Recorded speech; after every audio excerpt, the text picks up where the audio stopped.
ಪದಾಧಿಕಾರಿಗಳಿಗೆ ಸ್ವಾಗತ ಬಯಸ್ತಾ ನಮ್ಮ ಭಾಜಪಾ ಅರಸೀಕೆರೆ ನಗರ ಅಧ್ಯಕ್ಷರಾದ ಪುರುಷೋತ್ತಮಜಿ ಅವ್ರಿಗೂ ಸ್ವಾಗತ ಬಯಸ್ತಿ ಹಾಗೂ OBC ಅಧ್ಯಕ್ಷರಾದ ದಿನೇಶ್ ಅವ್ರಿಗೂ ಸ್ವಾಗತ ಕೋರಿ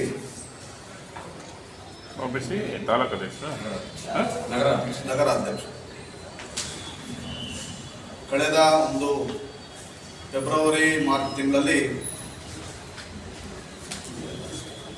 ಕರ್ನಾಟಕ ರಾಜ್ಯ OBC ರಾಜ್ಯಾಧ್ಯಕ್ಷರಾಗಿ ಮಾಜಿ ಹಿಂದುಳಿದ ವರ್ಗಗಳ ದೇವರಾಜ ಅರಸು ನಿಗಮದ ಅಧ್ಯಕ್ಷರಾದ ರಘು ಕೌಟಿಲಿ ಅವ್ರನ್ನ ವಿಜೇಂದ್ರ ಅವರು, ನಮ್ಮ ಭಾಜಪಾ ರಾಜ್ಯಾಧ್ಯಕ್ಷ ವಿಜೇಂದ್ರ ಅವರು OBC ಅಧ್ಯಕ್ಷರಾಗಿ ರಘು ಕೌಟಿಲಿ ಅವ್ರನ್ನ ನೇಮಕ ಮಾಡಿ ಫೆಬ್ರವರಿ ತಿಂಗಳಲ್ಲಿ ಆದೇಶ ಹೊರಡಿಸಿರ್ತಾರೆ.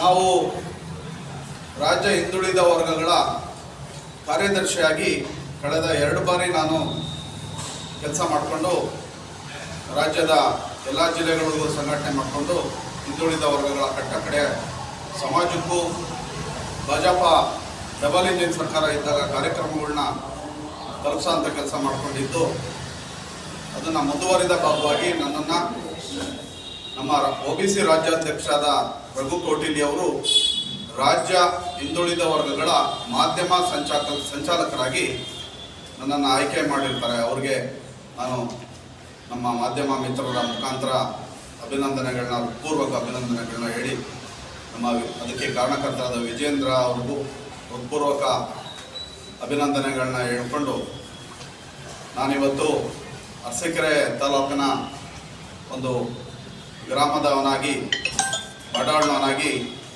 ಭಾಜಪಾ ನನಗೆ 15 ವರ್ಷದಿಂದಲೂ ಕೆಲವೊಂದು ಜವಾಬ್ದಾರಿಗಳನ್ನ ಕೊಟ್ಟು ಸಂಘಟನೆ ಮಾಡಲಿಕ್ಕೆ ಅವಕಾಶ ಮಾಡಿಕೊಟ್ಟ ನನ್ನ ಭಾಜಪಾ ಪಕ್ಷಕ್ಕೂ ನಾನು ಋಣಿಯಾಗಿದ್ದು, ಇವತ್ತು ಚುನಾವಣೆ ಸಂದರ್ಭದಲ್ಲಿ ಆಯ್ಕೆಯಾಗಿ ನಮ್ಮ ಜಿಲ್ಲೆಯಲ್ಲಿ ಭಾಜಪಾ ಮತ್ತು JDS ಮೈತ್ರಿ ಅಭ್ಯರ್ಥಿಯಾಗಿ ಪ್ರಜ್ವಲ್ ರೇವಣ್ಣ ಅವರು ಆಯ್ಕೆಯಾಗಿದ್ದಾರೆ.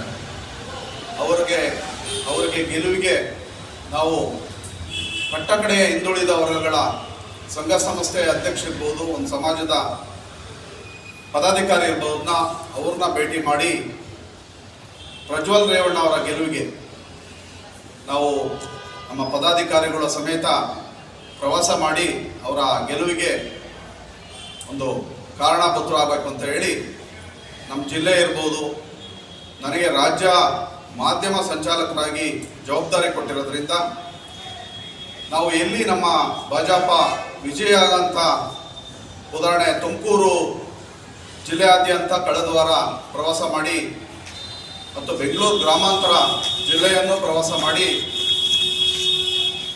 ಮತ್ತೊಮ್ಮೆ ಮೋದಿಜಿಯವರು 3ನೇ ಬಾರಿ ನಮ್ಮ ದೇಶದ ಚುಕ್ಕಾಣಿ ಹಿಡಿಲಿಕ್ಕೆ ನಾವು ಕಟ್ಟಕಡೆಯ ಪದಾಧಿಕಾರಿ ಜೊತೆಗೂಡಿ ಈ ಕಾಂಗ್ರೆಸ್ ದುರಾಡಳಿತನ ಕೊನೆಗಾಣಿಸಿ 10 ವರ್ಷದಿಂದಲೂ ಭಾರತೀಯ ಜನತಾ ಪಾರ್ಟಿ ಕೇಂದ್ರದಲ್ಲಿ ಅಧಿಕಾರದಲ್ಲಿದ್ದು, ಗುಜರಾತ್ ಮಾದರಿ ನರೇಂದ್ರ ಮೋದಿಜಿಯವರು ಅಲ್ಲಿ ಗುಜರಾತಲ್ಲಿ 2-3 ಬಾರಿ ಮುಖ್ಯಮಂತ್ರಿಯಾಗಿ ಕಳೆದ 10 ವರ್ಷದಿಂದ ದೇಶದ ಪ್ರಧಾನಿಯಾಗಿ ಅಭೂತಪೂರ್ವ ನಮ್ಮ ದೇಶನ ಬದಲಾವಣೆ ದಿಕ್ಕಲ್ಲಿ ಕೊಂಡೊಯ್ತಿದ್ದಾರೆ.